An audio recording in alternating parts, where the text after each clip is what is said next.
अस्सलाम वालेकुम। तो गाइस लास्ट क्लास में हमने कुछ क्वेश्चंस किए थे एक्सरसाइज 3.2 पे। तो हमने क्वेश्चन नंबर 4 तक किया था और अभी मैं ले रहा हूँ क्वेश्चन नंबर 5। तो मैं आपको कहूँगा कि आप वीडियो पॉज कीजिए 1-2 मिनट के लिए, क्वेश्चन कीजिए। आता है तो बहुत अच्छा, अगर नहीं आता है तो फिर भी ठीक है, फिर आप देख सकते हैं कि मैं कैसे करता हूँ इस क्वेश्चन को। ओके गाइस, तो ये जो क्वेश्चन है एक्चुअली एक्सरसाइज 3.2 का है। दैट मीन्स हमें ये करना होगा ग्राफिकली। ओके, तो गाइस जब आप आगे बढ़ेंगे इस चैप्टर में तो आप बहुत मेथड्स सीखेंगे कि हम कैसे सॉल्व कर सकते हैं इक्वेशंस को। फॉर एग्जांपल अब आपको यही क्वेश्चन आता है एग्ज़ाम में, तो यहाँ पे आपको मतलब कोई कंडीशन नहीं है कि आप कौन सा मेथड इस्तेमाल करें। ठीक है, आप जो चाहे वो मेथड इस्तेमाल कर सकते हैं, चाहे graphical method, substitution method, elimination method और cross multiplication method. Okay guys, but यहाँ पे एक्सरसाइज 3.2 का क्वेश्चन है तो मैं ग्राफिकली दिखाऊंगा, बट मैं यहाँ पे रफली ग्राफ बनाऊंगा। ओके, अगर आप ये ग्राफिकली करना चाहते हैं तो आप अच्छे से ग्राफ कॉपी पे कीजिए ताकि आपका आंसर परफेक्ट आए। यहाँ पे थोड़ा इधर उधर हो सकता है। ओके गाइस, ठीक है, तो चलिए स्टार्ट करते हैं अपना क्वेश्चन। तो क्वेश्चन है, half the perimeter of a rectangular garden whose length is 4 meter more than its width is 36 centimeter is 36 meter, sorry ये मीटर में है, 36 meter. Find the dimensions of garden. तो गाइस क्वेश्चन में perimeter दिया गया है एक रेक्टेंगुलर गार्डन में। तो यहाँ पे मैं एक पहले रेक्टेंगुलर शेप बना रहा हूँ। तो ये रेक्टेंगुलर गार्डन है। चलिए हम कहेंगे इसकी जो लेंथ है वो है L और जो इसकी विड्थ है वो हम कहेंगे वो है W। ओके, तो क्वेश्चन देखिए क्या कह रहा है, हाफ द पेरीमीटर, यानी हमारा जो पेरीमीटर होगा उसका हाफ लेना है हमें। लेट से यहाँ पे सॉल्यूशन में P is perimeter of garden. Okay, perimeter. Okay, तो यहाँ पे दिया गया है P/2 half the perimeter. Okay guys, तो किसकी इक्वल है, half the perimeter of a rectangular garden whose length is 4 meter more than its width। तो जो हाफ हम ले रहे हैं एक पेरीमीटर, हाफ पेरीमीटर ले रहे हैं हम एक रेक्टेंगुलर गार्डन का जिसकी लेंथ 4 मीटर ज़्यादा है इसकी विड्थ से। यानी अगर इसकी विड्थ 4 W है तो इसकी लेंथ होगी इससे 4 ज़्यादा, यानी एक तो इक्वल टू होगी विड्थ के प्लस होगी 4 मीटर। ओके गाइस, यही हुआ 4 more than it is width. अगर इसकी विड्थ 5 है तो लेंथ कितनी होगी 5 + 4 which is equal to 9। Okay, तो half the perimeter of a rectangular garden is whose length is 4 meter more than its width is 36 meter. तो यानी half of perimeter is equal to 36। Okay, ठीक है, यहाँ पे मैं लिख रहा हूँ कि L is equal to W+4।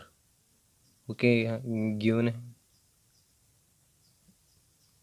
ठीक है, तो आप जानते हैं कि पेरीमीटर ऑफ ए रेक्टेंगल किस चीज़ के बराबर होता है, यहाँ पे लिख रहा हूँ मैं। तो किसके इक्वल टू होता है perimeter of rectangle, twice length plus bread या फिर विड्थ। ओके, डिवाइड बाय हम 2 लिखेंगे। ओके गाइस, यहाँ पे हम इक्वल लिखेंगे 36, 2 और 2 कैंसिल हो जाएगा तो हमारे पास आएगा L+W इक्वल टू 36। ये हमारे पास एक इक्वेशन आ गई। ठीक है, यहाँ पे W में इस साइड में लाऊंगा तो माइनस हो जाएगा, L-W इक्वल्स टू 4। तो ये हुई इक्वेशन नंबर 2। ओके गाइस, अगर हमें सब्स्टिट्यूशन मेथड से करना होता तो यहाँ पे आसान था, हम L का वैल्यू कुछ निकालते फिर पुट करते इसमें तो हमारा विड्थ आ जाता, फिर वहाँ से हम फिर से इस इक्वेशन में विड्थ का वैल्यू देते और हमारे पास लेंथ आता। ठीक है, बट अभी मैं ही ग्राफिकली दिखाऊंगा। ठीक है, क्योंकि एक्सरसाइज 3.2 पे जो भी क्वेश्चन हैं वो उसी चीज़ पे बेस्ड है, ग्राफिकल मेथड पे। ओके, तो चलिए हम इसका वैल्यू टेबल बनाते हैं। ये इजी क्वेश्चन है गाइस।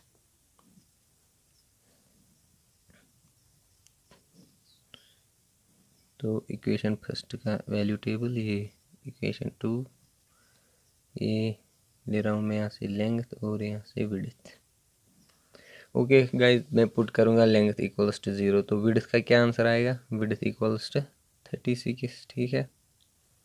अब मैं W पुट करूँगा 0, तो L का वैल्यू भी आएगा 36, ठीक है।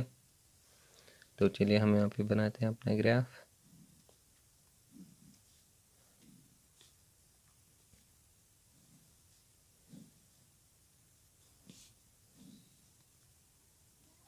यहाँ से W लेंगे, यहाँ से लेंथ, ओके। एक्चुअली मुझे यहाँ पे W ऊपर लिखना था, वेल एक ही बात है, W और L, ओके।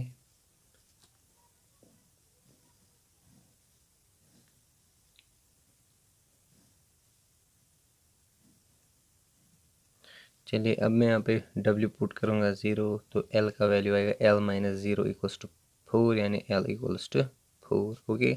अब मैं लेंथ पुट करूँगा 0, तो W का वैल्यू क्या आएगा, -4, ओके। चलिए अब मैं ड्रा करता हूँ इनको। देखिए जब विड्थ है 0, विड्थ यानी इस वाली लाइन पे 0 होता है विड्थ, और उस टाइम पे लेंथ का वैल्यू है 36, तो मैं यहाँ पे 0 लिख रहा हूँ, फिर ये 5, 10, 15, 20, 25, 30, और ये यहाँ पे है 35, तो 36 यहाँ पे ले रहा हूँ मैं, ठीक है। सिमिलरली यहाँ से 5, 10, 15, आप गाइस ग्राफ पे कीजिएगा ये तो बिल्कुल परफेक्ट आंसर आ जाएगा। 25, 30, 35, 40। अब यहाँ से देखिए, अब हम पुट करेंगे लेंथ इक्वल्स टू 0, यानी ये वाली लाइन, ओके। तो उस टाइम पे विड्थ का वैल्यू होगा वो है 36, तो यहाँ पे ठीक है। अब ज्वाइन करता हूँ मैं इन्हें।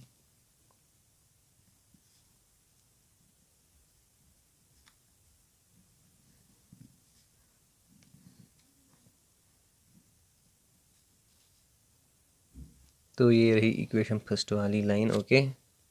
तो अब मैं ले रहा हूँ इक्वेशन सेकंड, ओके। पहले यहाँ से लिखते हैं -5, -10, -5, -10। तो देखिए जब मैं विड्थ ले रहा हूँ 0, ओके, विड्थ ले रहा हूँ 0, तो L का वैल्यू आ रहा है 4, यानी यहाँ पे कुछ आएगा 4, ठीक है। अब मैं लेंथ ले रहा हूँ 0, तो इसका वैल्यू, तो विड्थ का वैल्यू आ रहा है -4, या तो यानी इस साइड में होगा, यानी यहाँ पे होगा कुछ -4, ठीक है। तो अब हम इन्हें ज्वाइन करेंगे, ठीक है।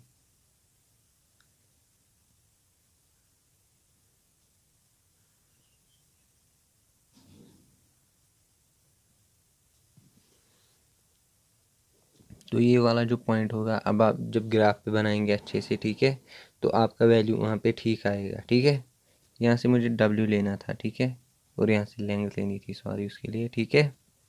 तो जो आपके वैल्यूज़ आएंगे वो परफेक्ट आएंगे, ठीक है। तो देखिए अब हमारा जो लेंथ यहाँ से आ रहा है वो नियर अबाउट 20 आ रहा है, यानी हम 20 ले सकते हैं, ठीक है। तो वो 20 आ रहा है लेंथ, और यहाँ से देखिए आप, तो ये विड्थ जो आ रही है नियर अबाउट 16 आ रही है, ओके। देयरफॉर जो कि आंसर है इस क्वेश्चन का, therefore length equals to 20 meter and width equals to 16। Okay guys, तो ये था क्वेश्चन नंबर 5, बहुत इजी था। तो ये आप अच्छे से ग्राफ कॉपी पे बनाए तो आपका परफेक्ट आंसर आ जाएगा, ठीक है। तो one more thing is there that कि जो ये क्वेश्चन था बहुत इजी था, अगर आप सब्स्टिट्यूशन मेथड इस्तेमाल करेंगे तो इससे इजी हो जाएगा और कम टाइम लेगा, ठीक है। बट वो हम आगे पढ़ेंगे, जब हम पढ़ेंगे तो अच्छे से पढ़ेंगे, फिर आपको ये करने में कोई दिक्कत नहीं आएगी, ठीक है।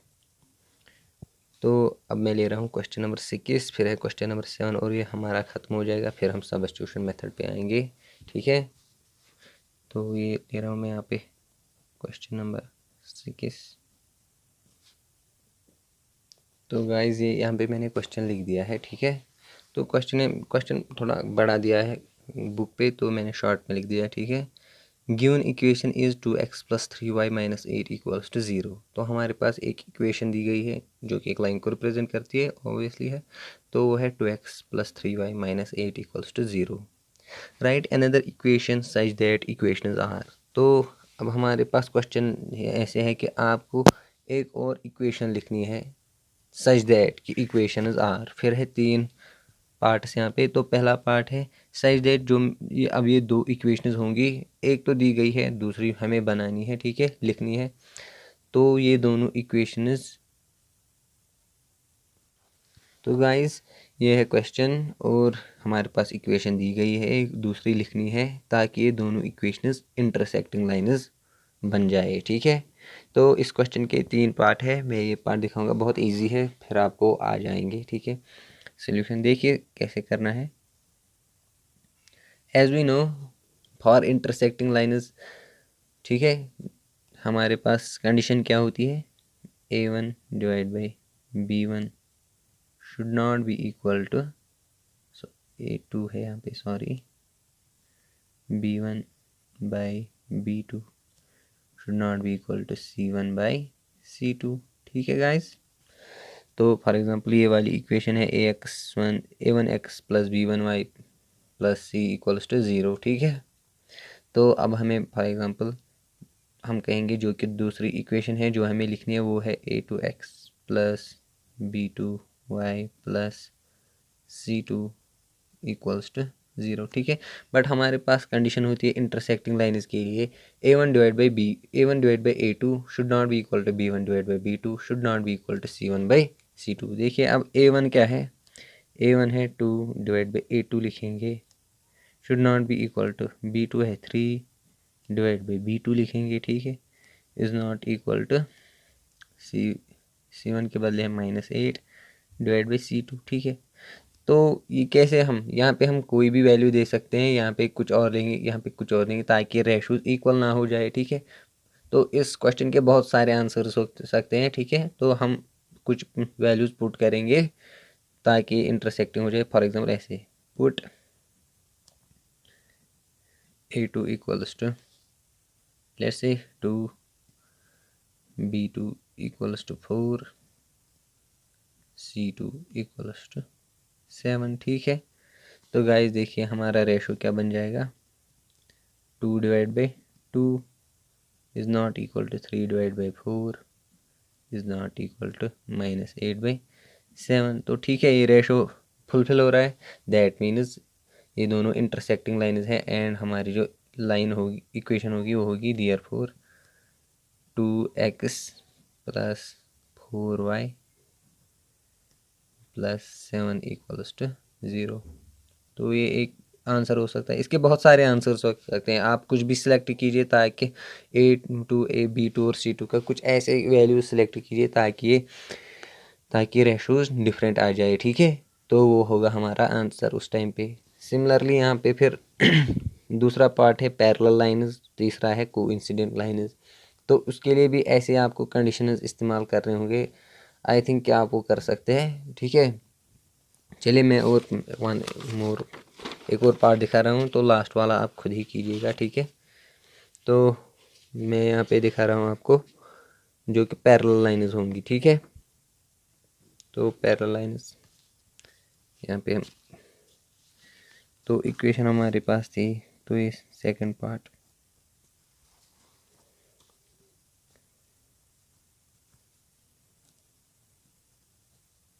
Parallel lines. तो पैरेलल लाइन्स के लिए क्या होता है condition, a1/a2 should be equal to b1/b2 but it should not be equal to c1/c2, ठीक है।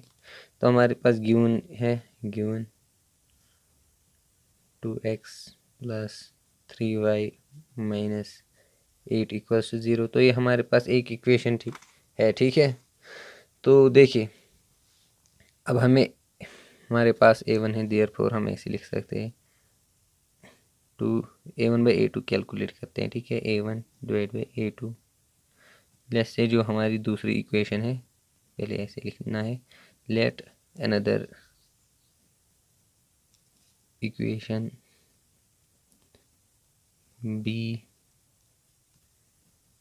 A2x plus B2y plus C2 equals to 0, ठीक है। देयरफॉर कैलकुलेट करते हैं A1/A2, ठीक है। वो किसके इक्वल होगा, 2/A2 के, ठीक है। सिमिलरली अब B1/B2 कैलकुलेट करेंगे तो होगा 3/B2, और C1/C2 कैलकुलेट करेंगे वो होगा -8/C2, ठीक है। अब हमें A1 और A2 और B2 का वैल्यू हम ऐसे सिलेक्ट करेंगे ताकि रेशोज इक्वल आ जाए, ठीक है। फॉर एग्जांपल अगर मैं 2 यहाँ पे वैल्यू दूंगा तो रेशो क्या आएगा, 2/2 इक्वल्स टू 1। सिमिलरली अगर मैं अब B2 का वैल्यू दूंगा 3 तो 3/3 आ जाएगा 1। तो ये दो रेशोज इक्वल आ गए, ठीक है। फिर है ये इक्वल तो नहीं होना चाहिए C1/C2, तो C2 का मैं कुछ भी वैल्यू दूंगा, फॉर एग्जांपल 2 3, तो ये रेशो 1 नहीं आएगा, तो हमारी जो लाइंस होंगी वो हो जाएंगी पैरेलल, ठीक है। देयरफॉर यहाँ पे पुट करेंगे, put A2 equals to 2, B2 equals to 3 and C2 equals let's say 3, ठीक है। देयरफॉर A1/A2 आ जाएगा 2/2 which is equal to 1, B1/B2 equals to 3/3 which is equal to 1, C1/C2 हो जाएगा -8/3। तो आप देख सकते हैं कि रेशो इक्वल नहीं है, ठीक है।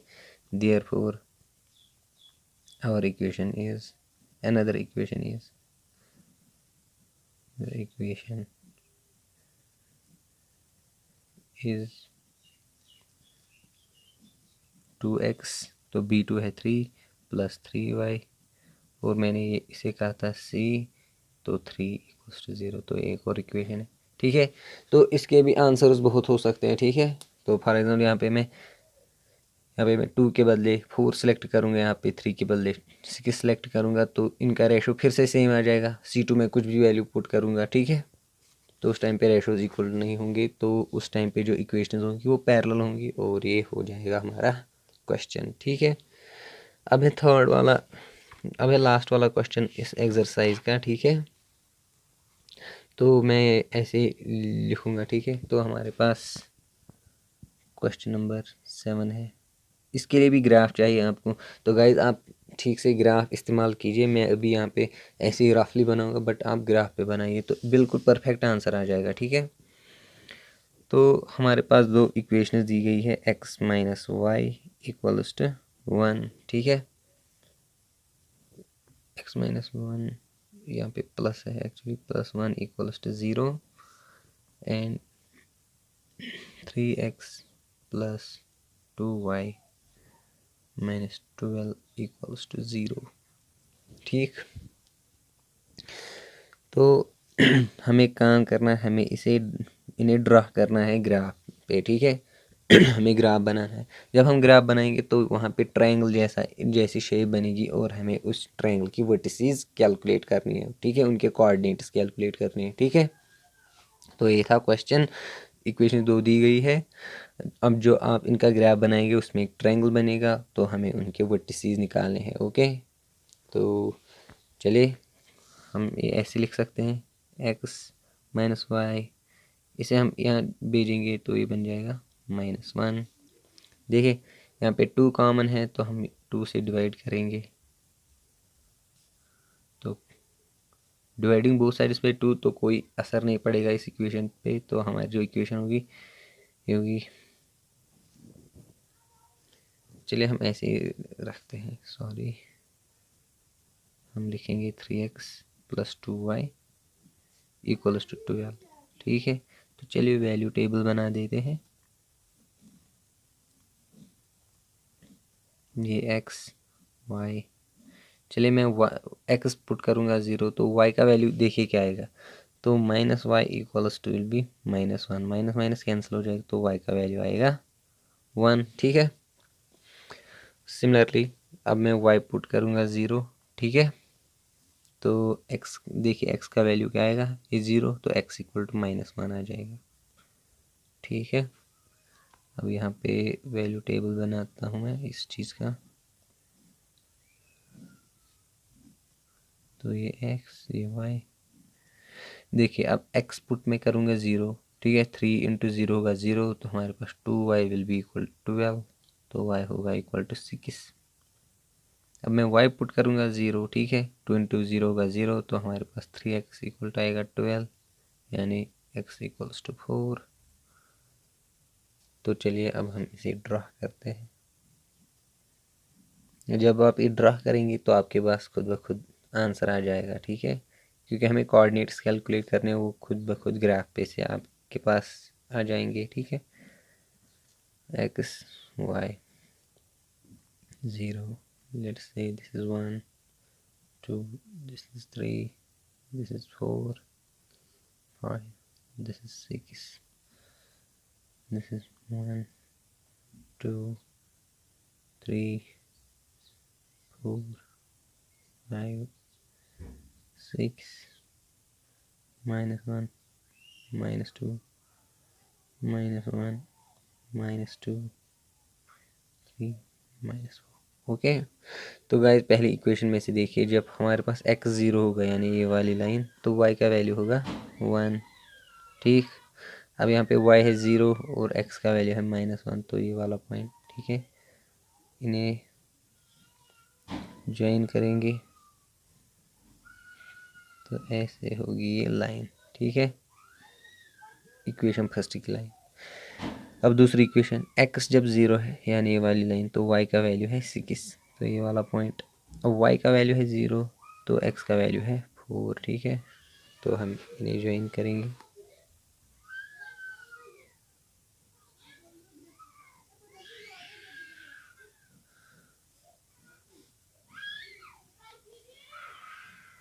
तो here is the answer guys. तो देखिए आप ग्राफ में ये हमारा ट्रायंगल बना, ये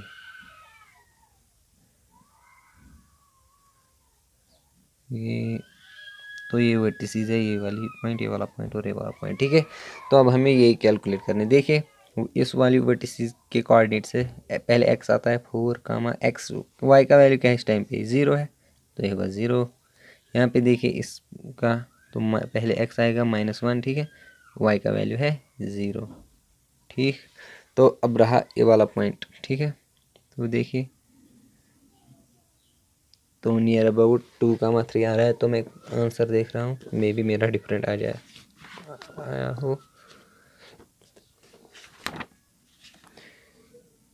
यस, एक्चुअली बिल्कुल ठीक है। देखिए तो यहाँ से 3 आ रहा है और यहाँ से तो ये नियर अबाउट 2 है, तो हम 2 कह सकते हैं। पहले x का कोऑर्डिनेट लिखना होता है 2, फिर आ जाएगा 3। तो ये था क्वेश्चन नंबर 7। ठीक है गाइस। तो ये था ऑल अबाउट क्वेश्चन नंबर 7 और एक्सरसाइज 3.2। तो इस क्वेश्चन के साथ हमने एक्सरसाइज 3.2 कंप्लीट किया है। तो अगले लेक्चर में हम पढ़ेंगे सब्स्टिट्यूशन मेथड और हम क्वेश्चंस करेंगे एक्सरसाइज 3.3 पे। तो गाइस तो ये क्वेश्चन आपको समझ आया, बिल्कुल आसान था। तो मे बी अगर आपको कहीं पे कुछ क्वेश्चन रहता है, डाउट रहता है, तो बिल्कुल आप फ्रीली कह सकते हैं। और कमेंट सेक्शन में कभी कुछ क्वेश्चन कहिए, तो मज़ा आता है। जब आप इंटरेक्ट करेंगे तो मज़ा आता है। ठीक है। Well this was all about exercise 3.2। Thank you. अगर वीडियो पसंद आया हो तो लाइक कीजिए वीडियो को और प्लीज़ हाँ well subscribe the channel. Okay, thank you.